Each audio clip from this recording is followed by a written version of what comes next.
An interstellar spacecraft named Von Braun leaves Earth orbit for a planet some 6.5 light years away. Are we ready to confront the technical challenges of a mission that will take decades to complete? To find out, a team of top scientists, engineers, and artists create a virtual mission to Darwin IV, fourth planet in a binary system called Darwin.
Leo's first assignment is to recon a region studded by tall, mysterious, gourd-like structures.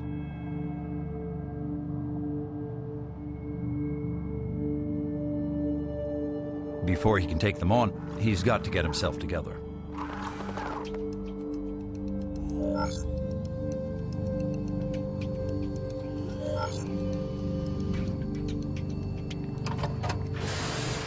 Darwin IV's atmosphere is drenched in water vapor, a free source of hydrogen, which Leo converts to inflate a large bag on his back. It's covered with photosynthetic solar panels.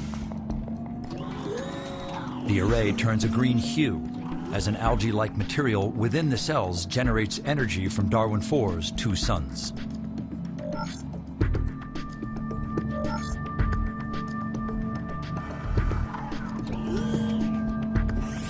Leo's bird-like head contains 2 sensitive camera eyes. His arms are simulated plastic muscle, tipped with sensors and a manipulator that can pluck a petal off an alien daisy. Thrusters on pivots push him along at a top speed of 30 miles an hour. Leo senses movement in his side-scanning radar.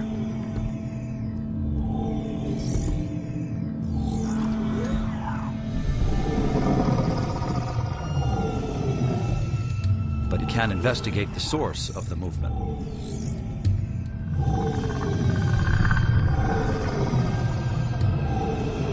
His artificial intelligence isn't programmed for it at this point.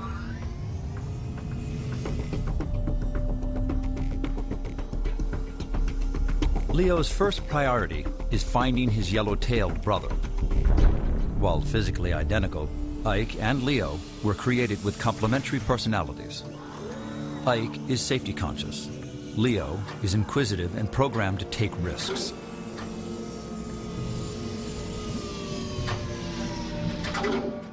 Their artificial IQs are roughly those of 4-year-old children. Their missions can be redirected by the von Braun supercomputers at any time.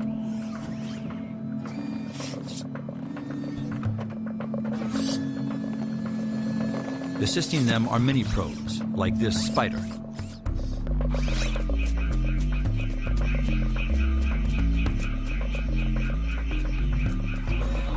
It's designed to explore places too tight or dangerous for Leo and Ike.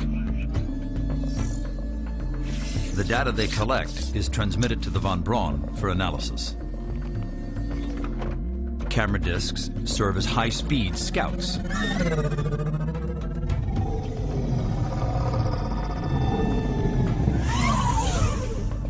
The saucers can be retrieved and recharged. Radical changes in Darwin IV's weather could tear the probes to shreds.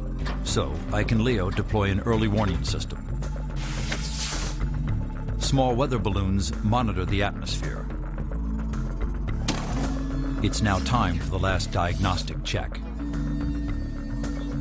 Should Ike or Leo confront intelligent life, they'll present a calling card in the form of a hologram.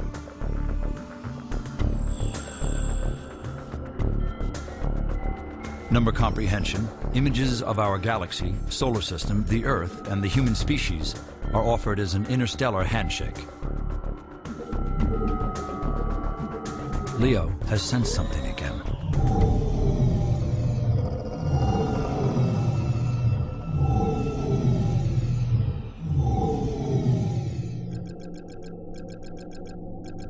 Von Braun determines that Leo and Ike are fully prepared to explore the bizarre structures that surround them. Scientists will name them gourd trees. 15 stories high, they stand on a matrix of root-like stilts. Von Braun's computers determined the stilts could only support such a huge mass if the gourds were hollow or filled with some type of spongy material. But Leo and Ike are not programmed to immediately study objects like the gourd trees.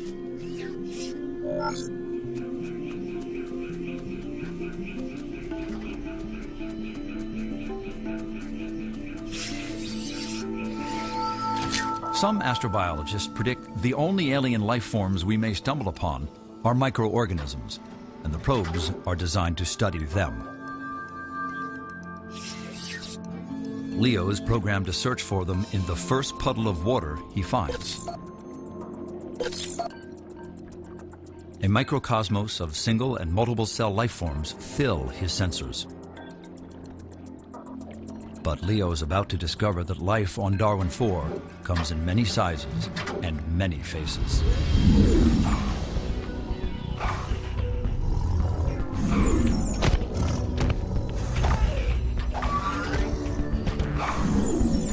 This life form is roughly the size of a T-Rex.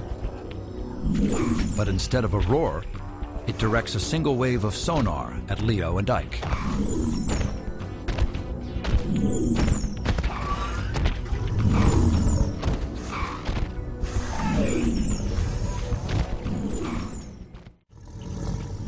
Its eyesight may be less evolved than large life on Earth. So using sonar could be a more accurate means of locating objects around it, like Leo and Ike.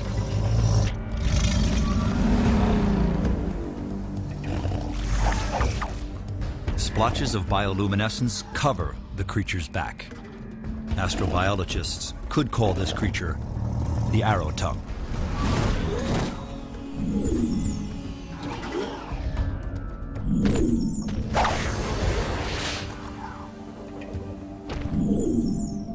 The arrow tongue determines the probes pose no threat and turns its attentions elsewhere.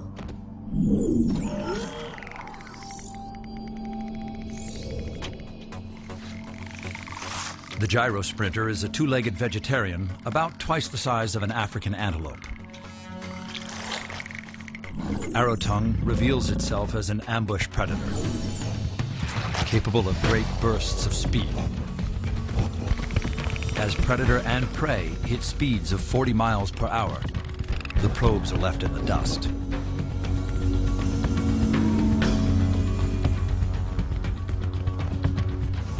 Ike launches a camera disc to follow the action.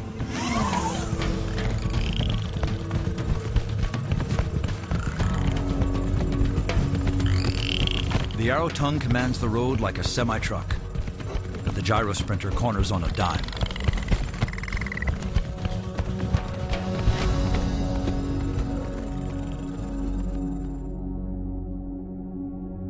Night falls on Darwin IV. Scattered bands of bioluminescence rake the surface like some kind of alien landscape lighting. Possibly it's a form of communication on Darwin IV. But Ike and Leo ignore the light show and push on towards their prime objective. Their first priority is to scour the landing site for Balboa, the lost probe, to confirm its fate.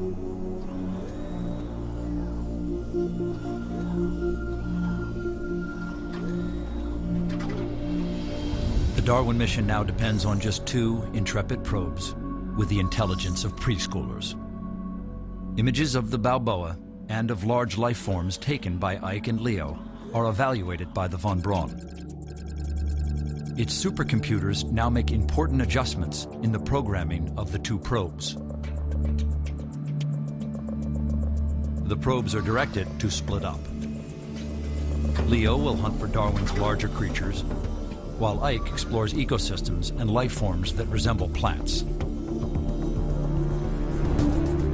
As Leo's quest begins, he flies over a geothermal vent. Here, he'll top off his gas bag with some hydrogen from the mist.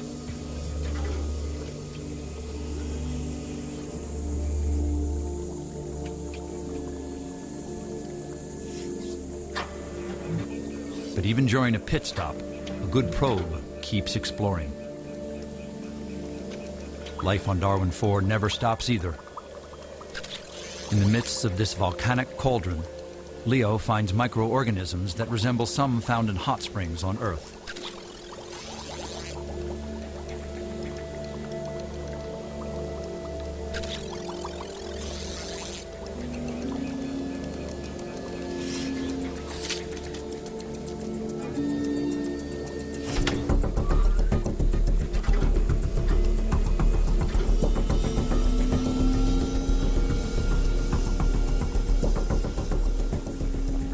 As Leo looks for big game, his twin probe, Ike, explores a small, isolated forest.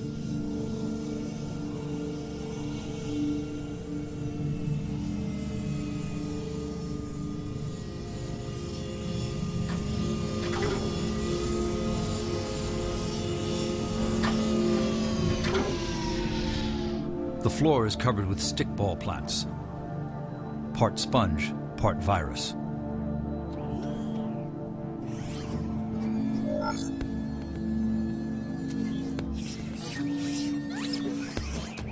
Giant molds called Darwin tomatoes rise from the dense soil.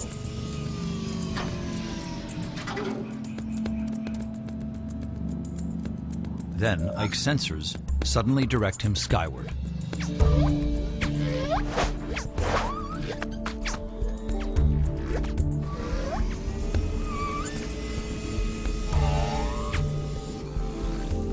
Called trunk suckers, they cling to these plaque-bark trees, sucking nourishment from the nutrient-rich layers just beneath the tough outer shingles.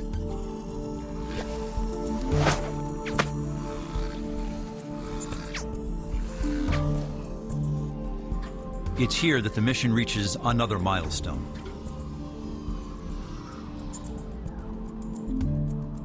After seeing life everywhere,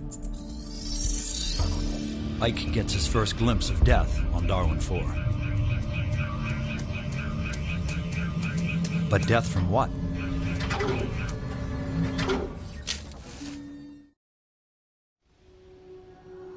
For the past 3 days, the Darwin reconnaissance orbiters tracked a large object moving rapidly across the surface.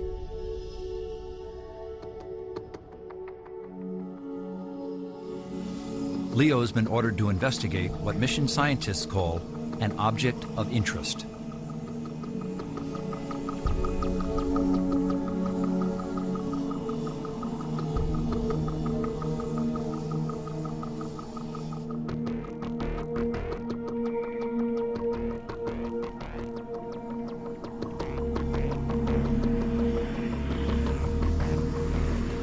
As it turns out, the object of interest is not an object at all. It's a bunch of them. Leo locks onto a herd of creatures called unts.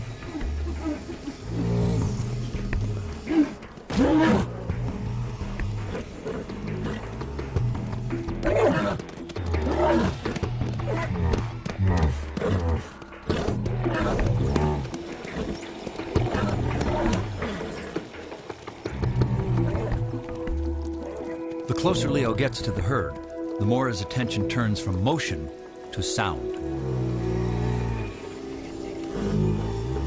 Unts have nostrils and lungs, but they also inflate secondary air sacs on both sides of their bodies.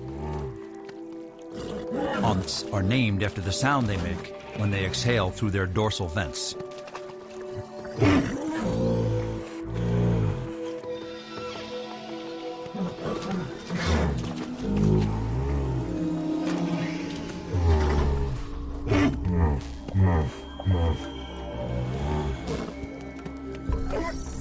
Like buffaloes on Earth, the unts are competitive, possibly fighting for domination of the herd.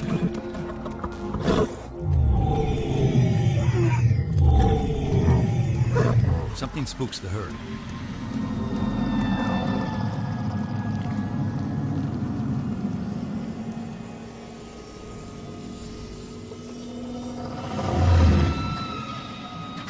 Leo senses movement nearby but can't get a fix.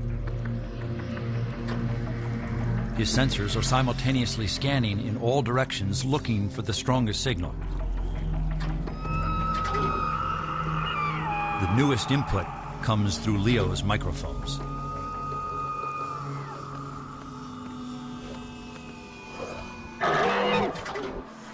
A pair of bladder horns compete.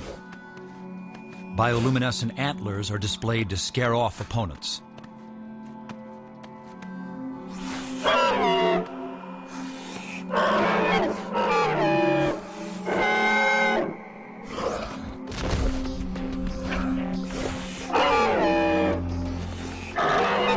The racket from this jewel might have spooked the Unts.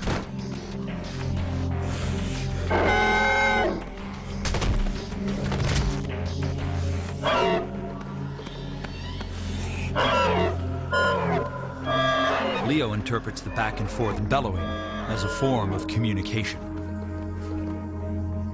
Perhaps this alien grump is smarter than it looks. Leo deploys the Earth communication screen. Like a greeting card, it's the best hello we can offer.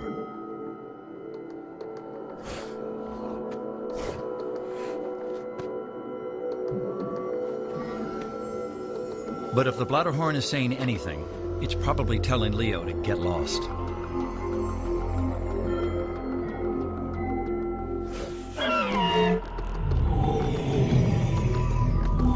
The Bladderhorn cuts and runs as Leo's sensors detect another disturbance.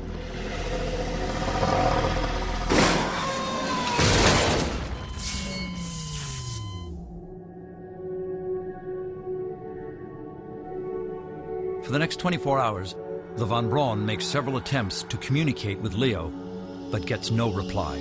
A grim dispatch rides a laser beam to Earth. Probe Da Vinci has gone offline. Cause unknown. Unless he resumes transmitting again, Leo is virtually an invisible dot on a vast alien landscape. Leo's twin probe, Ike, soldiers on. He finds another pocket forest, the living remains of woodlands that thrived until Darwin's oceans evaporated and the climate changed.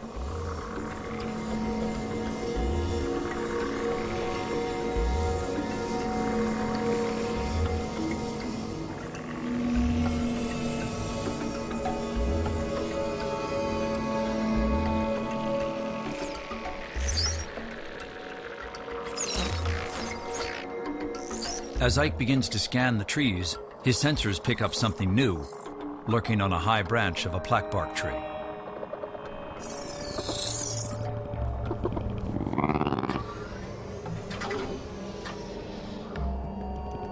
Scientists will call it the dagger wrist for good reason.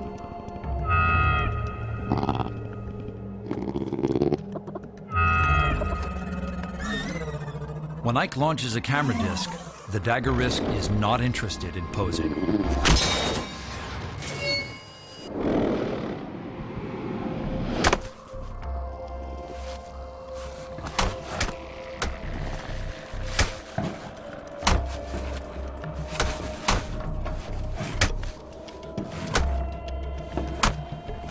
The dagger wrist's forelimbs sink so deep, the nutrient-rich sap bleeds to the surface.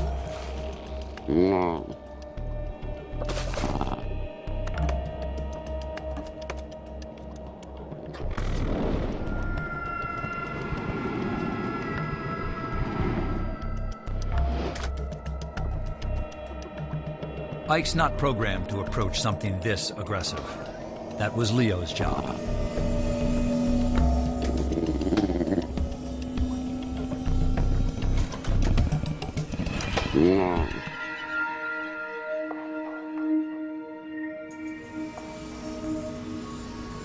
The study of plant life is Ike's mission, until Von Braun orders otherwise. Finding water is statistically the most efficient method of finding vegetation. Ike scans a carpet of moss at the edge of a deep water marsh. But what lies beyond it is even more intriguing.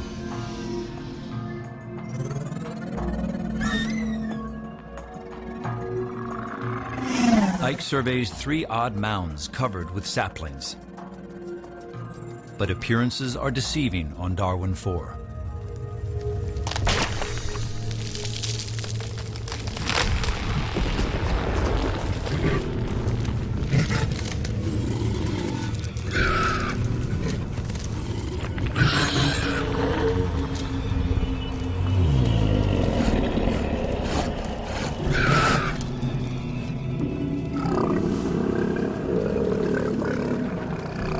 Rising 5 stories into the air is a massive paradox.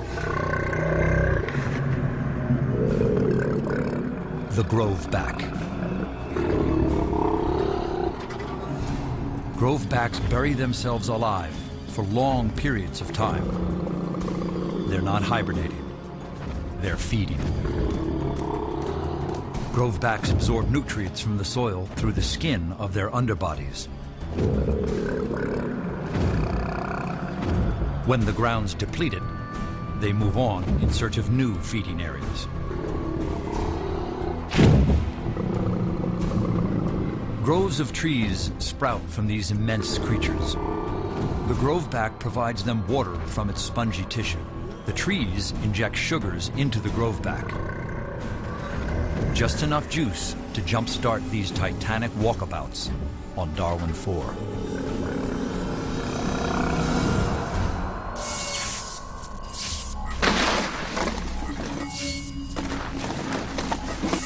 A burst of data kicks von Braun's computers into hyperdrive.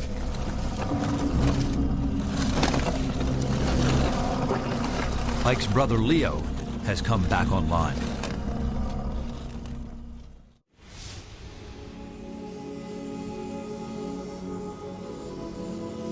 As von Braun tries to get a fix on Leo, his twin probe, Ike, moves deeper into the foothills of Darwin IV.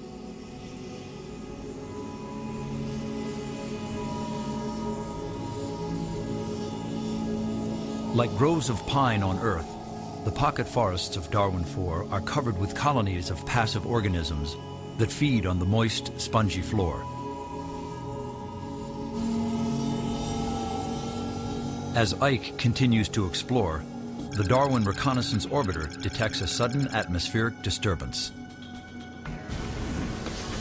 While Ike's sensors clock the wind at only 30 miles per hour, the superdense atmosphere gives it the kinetic punch of a young hurricane. Ike has no choice but to head for the ceiling to get out of the storm.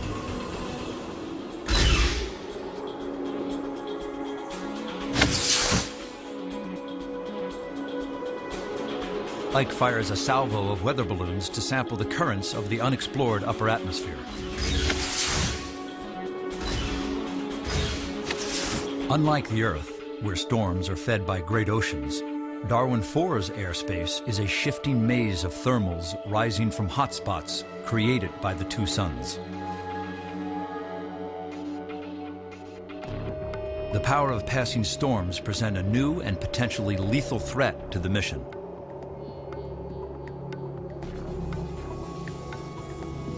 Ike is little more than a fragile sack of hydrogen on a planet where even the weather seems predatory.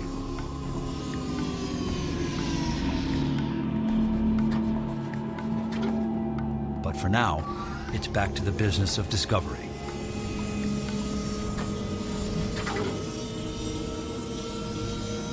Ike's motion sensors pick up activity within the grove. Not on the ground, but in the air.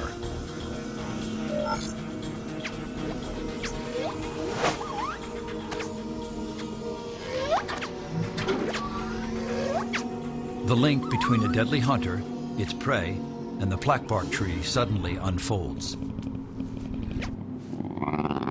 The dark king of the pocket forest fills in the missing pieces of a predatory puzzle.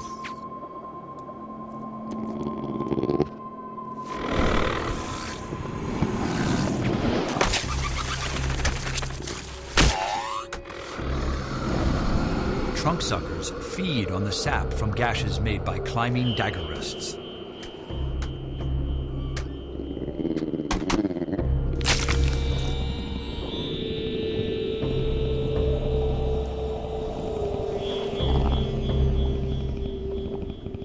Ike's data confirms that dagger rests extract the pre-digested material from the corpses of their prey. A gruesome but energy-efficient survival strategy on Darwin IV. The weather on Darwin IV is puzzling. 130 days have passed since Ike began his survey, and never once has it rained.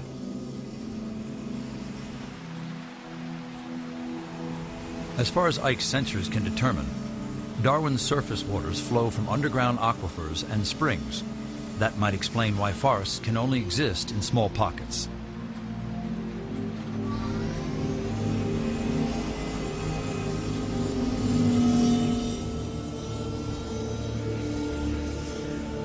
Ike takes his survey to a high meadow where his side-scanning radar detects some new blips.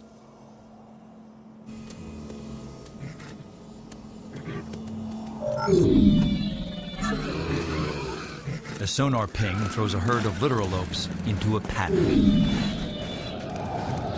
Like the arrow tongue, these aerial killers hunt with sonar.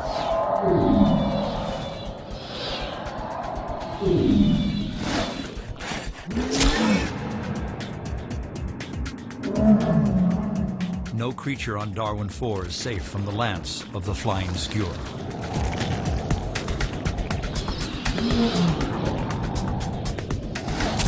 The lance itself is hollow and as strong as titanium. Running through its center is a razor-spiked tongue that bores through the toughest hide.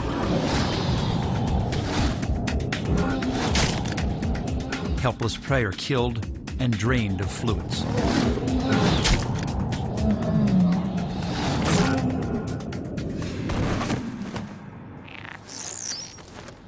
Scavengers, called jet darters, feed on the rest.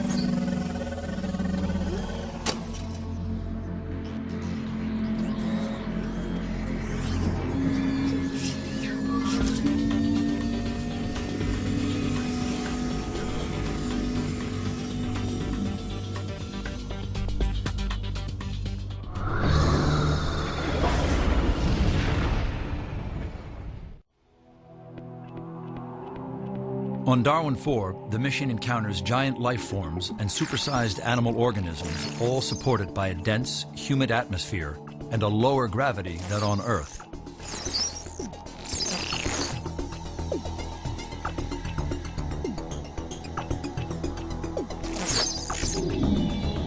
Ruling the skies are falcon-like predators called skewers. Aerial life forms that travel and hunt in pairs. Skewers maneuver by changing the shape of their 50-foot wingspans. But it's not their wings that actually propel them. Skewers create methane gas internally and combust it in 4 jet-like pods.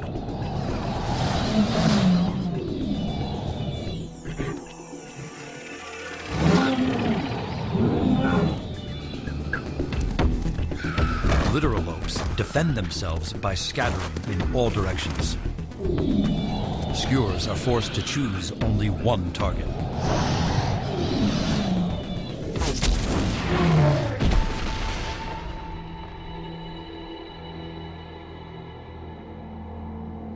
Darwin's aerial predator is literally knocked from the sky. But by what?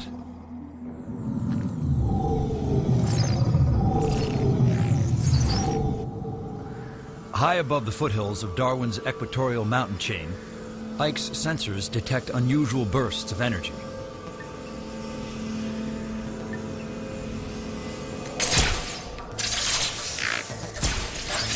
A swarm of scavengers called jet darters stray into a kill zone.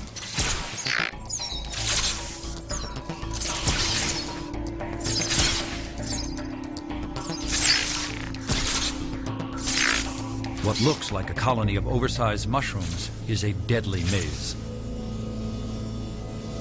Ike's programmed to gather more data to learn how it works.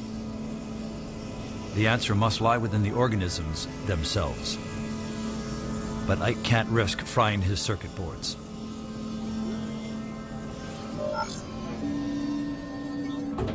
A mini-probe is the only expendable option. The crawler will look for the power source from below.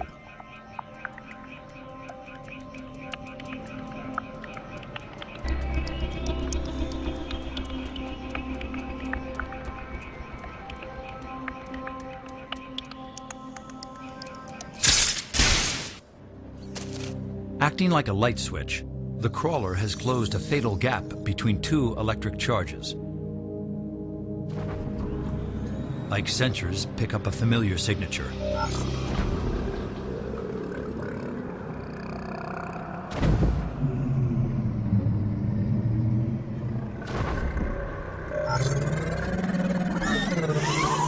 Just walking on Darwin IV is a hazardous undertaking. Even a 5-story grove back must watch its step.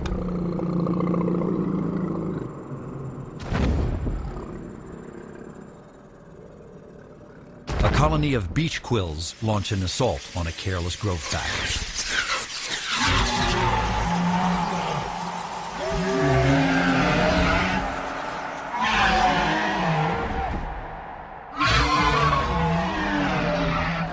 The quills penetrate deep into the creature's hide and deliver a fatal dose of neurotoxins.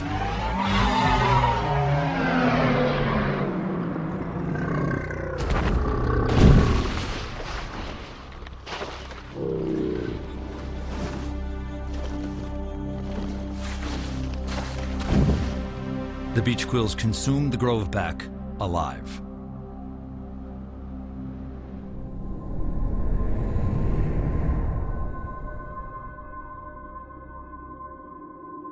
Far from the killing field, another struggle continues in a remote corner of Darwin IV.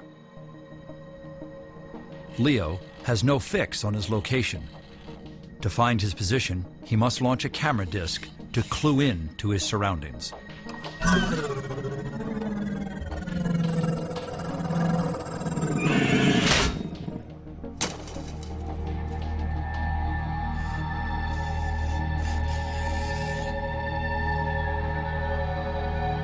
Leo's last transmission allows von Braun's supercomputers to plot his location.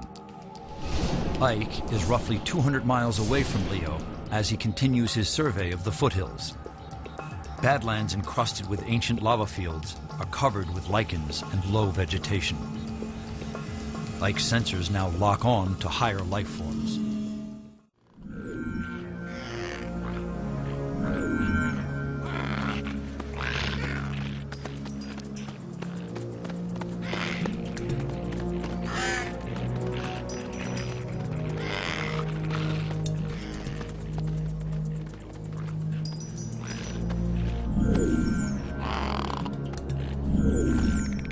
Gyrosprinters are fast and evasive creatures.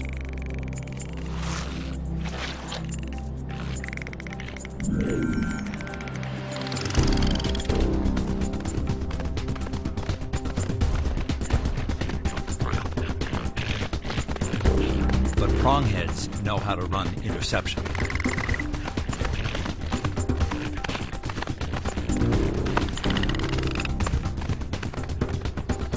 Like pack predators on Earth, not every hunt ends in success. But the discovery of cooperative hunting is a major breakthrough. The inhabitants of Darwin IV are more evolved than anticipated. Artificial intelligence computers on the von Braun have decided to do something about Leo. As a result, the protocols that control Ike's behavior are reprioritized.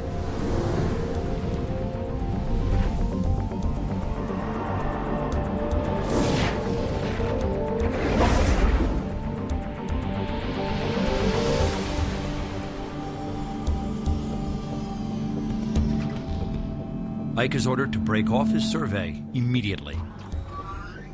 He's now instructed to assume greater risks.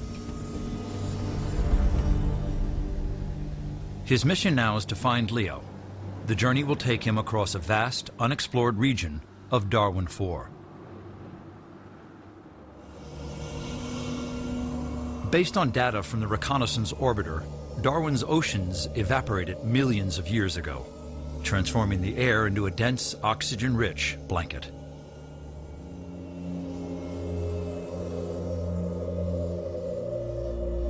When the oceans vanished, they left behind a badland of twisted spires.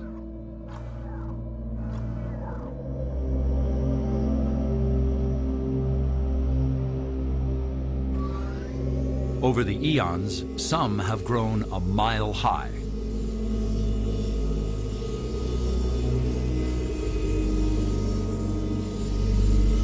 The spires are the accumulated remains of billions of tons of ocean salts and minerals.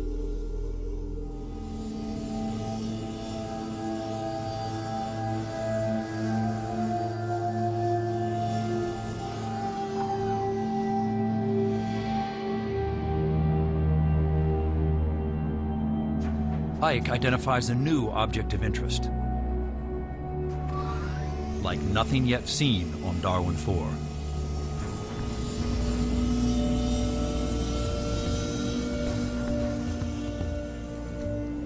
The curved formations don't mesh with the environment.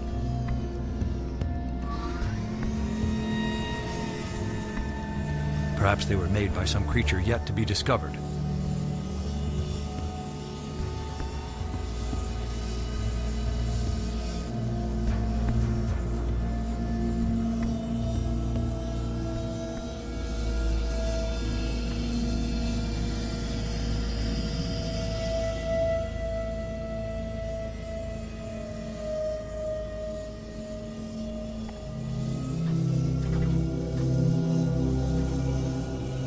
While Darwin lost its oceans, it still maintains a sea roughly the size of Texas.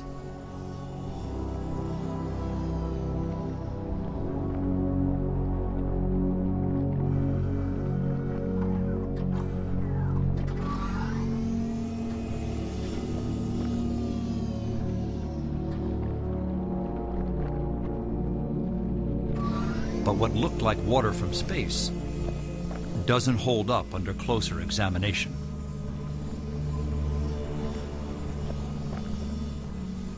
The water's edge looks like a thick sheet of gelatin surrounded by great spires of salt. Ike can't penetrate the surface. It's like a waterbed teeming with life.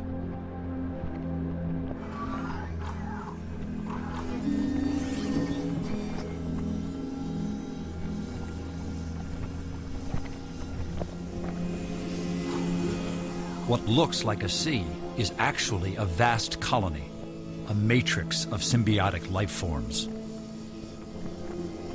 They evolved as the oceans evaporated, trapping seawater within their transparent membranes. The Von Braun has calculated that crossing the amoebic sea is the quickest way to reach the site of Leo's last transmission.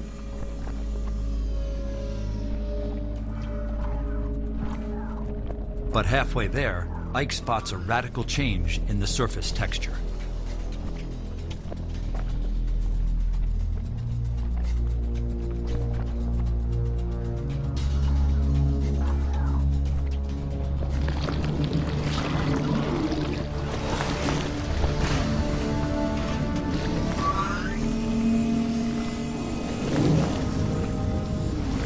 The amoebic sea suddenly behaves like a gigantic predator that preys on low-flying game.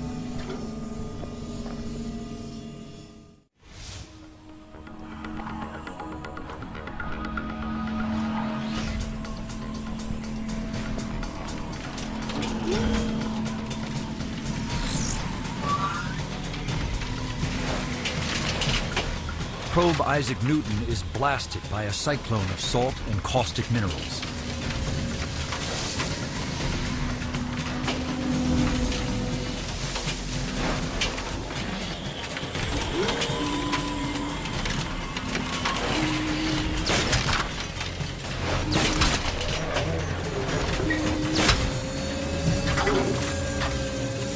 Ike could have run from the storm by rising above it.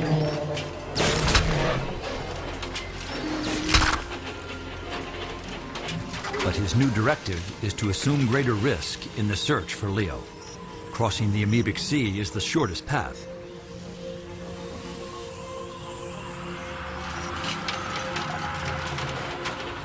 Ike's sensors detect a huge disturbance. But it's not the storm.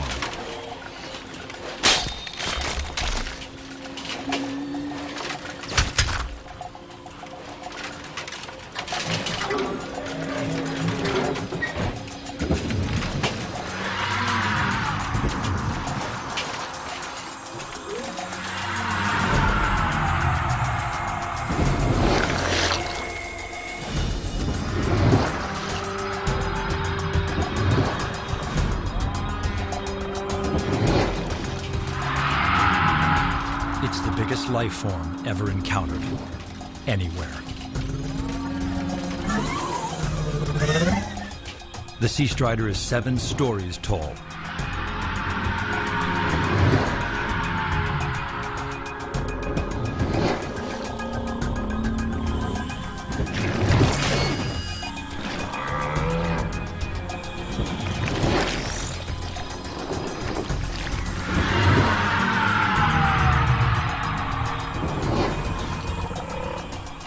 Now Ike detects more movement.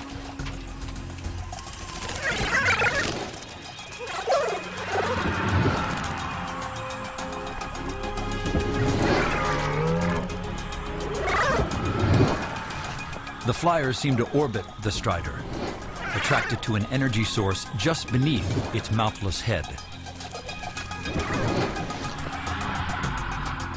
The Striders are not just walking on the surface. They're taking chunks of it along with them.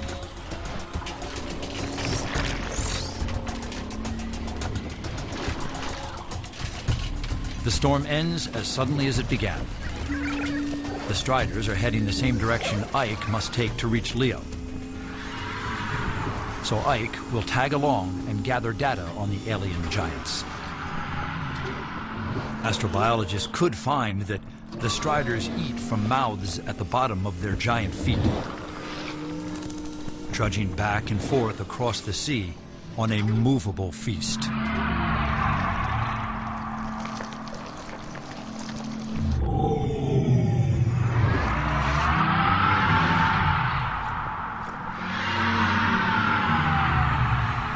Something's disturbed the Striders, but quickly vanishes from Ike's sensors.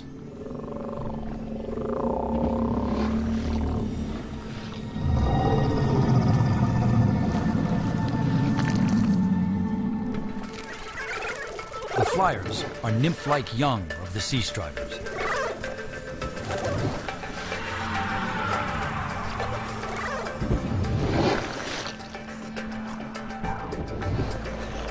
They have a relationship to the sea as well.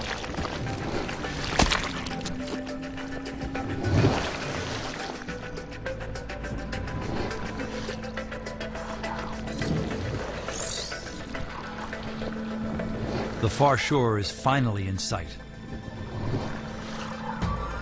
Here, the peaceful giants of Darwin IV make a U-turn.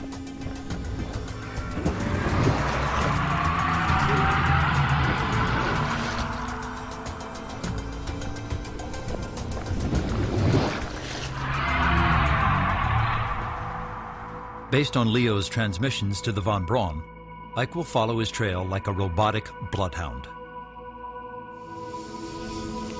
Within hours, Ike nears one of Leo's last reported locations.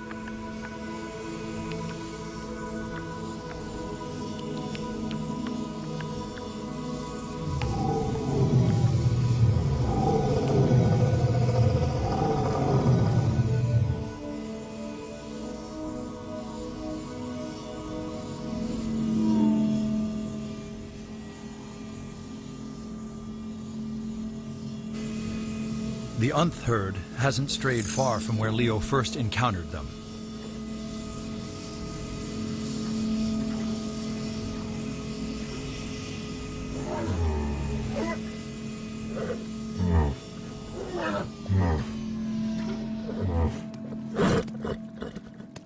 An adult makes ruts in the ground. Perhaps the patterns found by the spires were created by a herd like this one.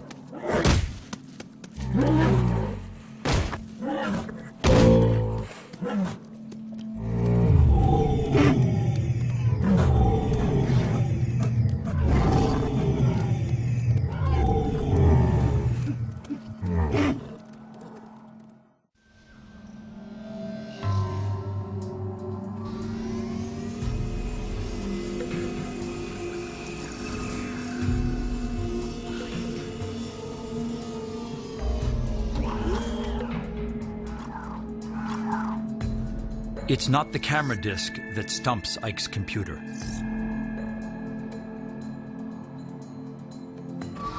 It's what lays around it.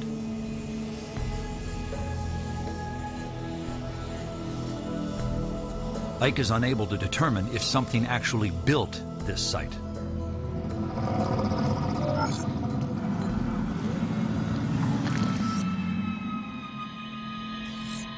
Ike detects motion as he heads for Leo's final transmission point.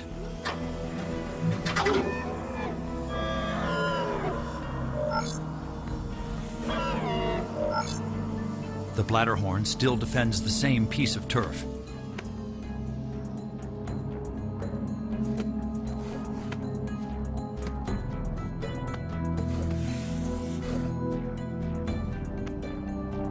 But Leo's nowhere in sight.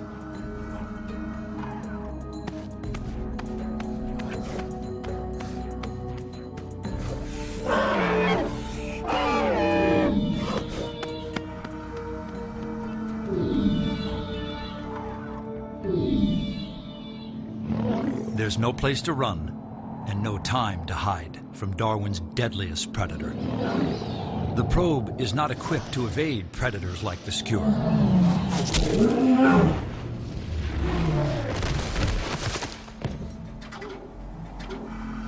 But that's not a problem now.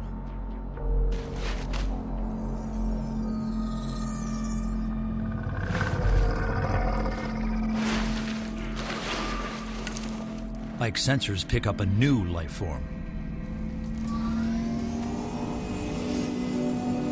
And he follows the signal.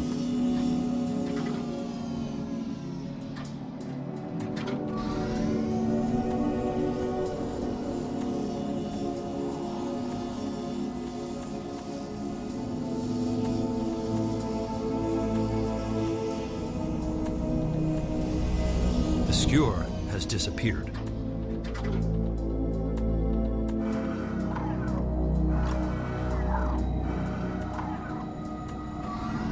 The trail ends at the base of a steep mountain face.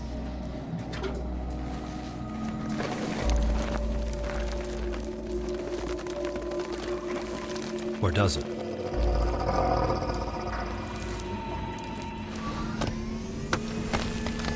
Whatever killed the skewer has managed to lift all 50 feet of it up a sheer cliff.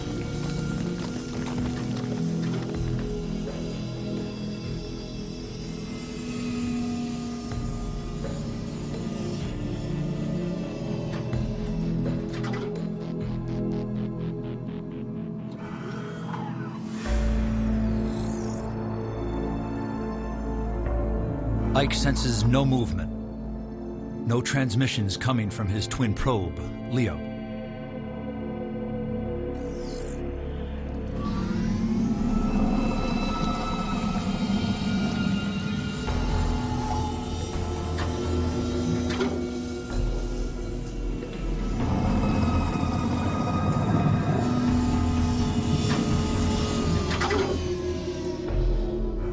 Ike senses movement all around him.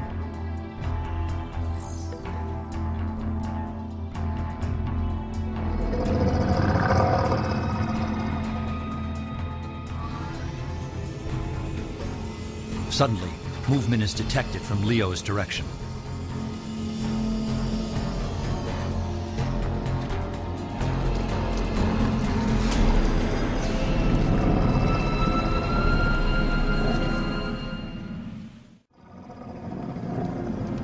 This alien could have easily destroyed the probe.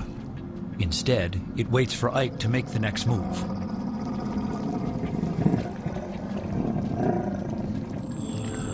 When Ike projects numeric symbols, the alien seems ready to respond.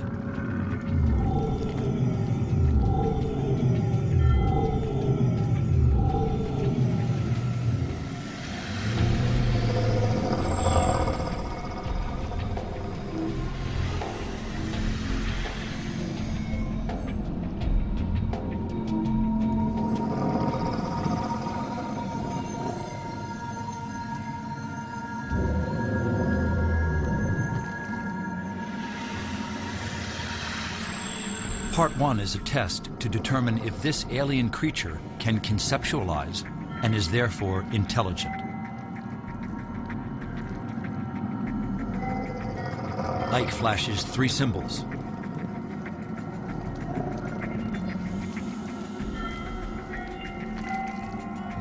The alien responds correctly with 4 flashes.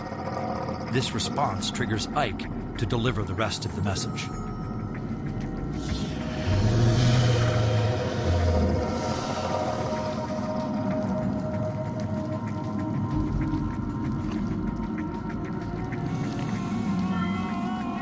When a third creature closes in, Ike launches a camera disc to assess the threat.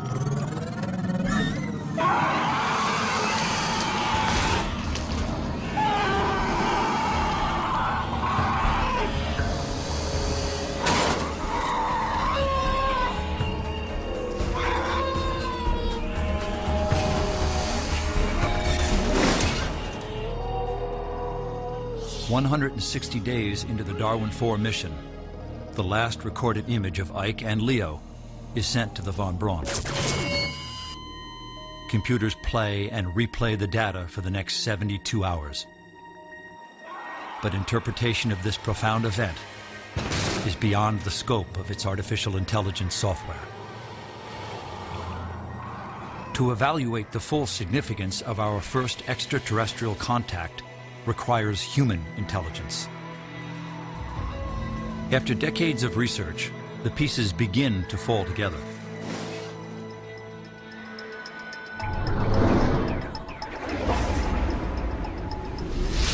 Scientists call the creatures Eosapiens, life forms with intelligence possibly similar to that of early man. Eosapiens appear to be highly mobile and airborne. They navigate with organic thrusters and a large, delicate bag of methane for lift. The Eosapiens may see the camera disc launched by the probes as threats. This misunderstanding may have triggered the destruction of Leo.